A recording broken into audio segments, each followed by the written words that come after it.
Welcome to the Poor Man's Gourmet Kitchen, where we share gourmet recipes at a low-budget wonder. Now check this out. First thing you want to do is cook some steamed rice. Now there are a ton of spices in this recipe, so the easiest way to do it is to mix them all together and then add them separately in bulk to the marinade and the masala. Garam masala, red chili powder, cumin, turmeric, coriander, fenugreek powder, but the leaves are preferred, cardamom powder, cinnamon, and some ground clove. And you want to go ahead and just mix these together until it looks like one seasoning or spice.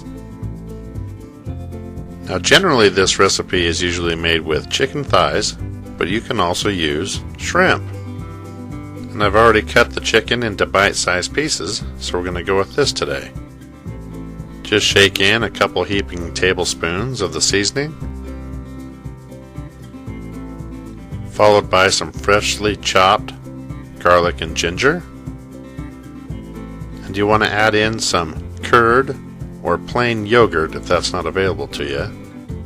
Season with some salt and pepper. And last but not least, some freshly squeezed lemon juice.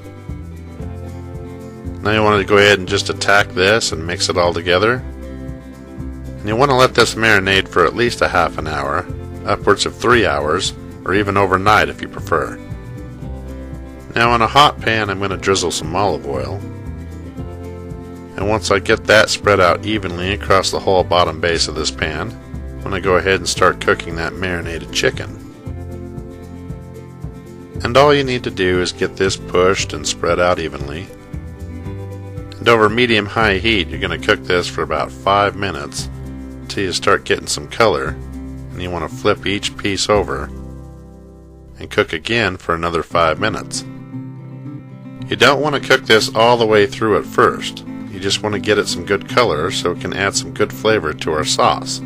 The rest of the cooking will be done when we make our masala. So when it's done, just set it aside in a bowl or on a plate, and using the same pan, melt down some butter.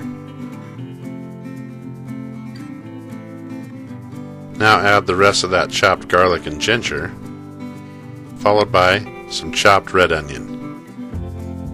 All you need to do now is get that worked back and forth and make sure that onion absorbs all that butter so we can start caramelizing. And it'll only take about 7 to 8 minutes before you start seeing some color. And this is exactly what you want. Now you want to add some tomato puree. And at this point, I usually throw in a couple heaping tablespoons of our seasoning mix, but this is really something you want to play by ear, and add more as you go. And you can literally watch it change from a bright red to a darker red as you stir it all in. This is a good time to hit it with some salt and pepper. And like most of my recipes, you want to add this to taste. And once you're convinced it's where you like it, you can go ahead and start adding your cream. And this will soften up the spice considerably as well, so you want to consider that when you're adding your seasoning.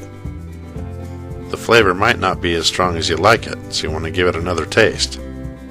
But before you add more seasoning, throw in the chicken first and give that a stir.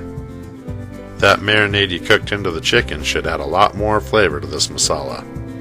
Now all you have to do is cover it with a lid and let it simmer for about 10 minutes. Now let's take a look. Now I like my masala thick, but if you'd like to thin yours out a little bit, you can add some chicken broth. And you want to just serve this up over rice and garnish with coriander leaves. Cilantro works good too if you don't have the coriander. And there you have it. Chicken tikka masala right here in the Poor Man's Gourmet Kitchen. Thank you for watching, and be sure to stop by PoorMansGourmetKitchen.com for more recipes and exact ingredients.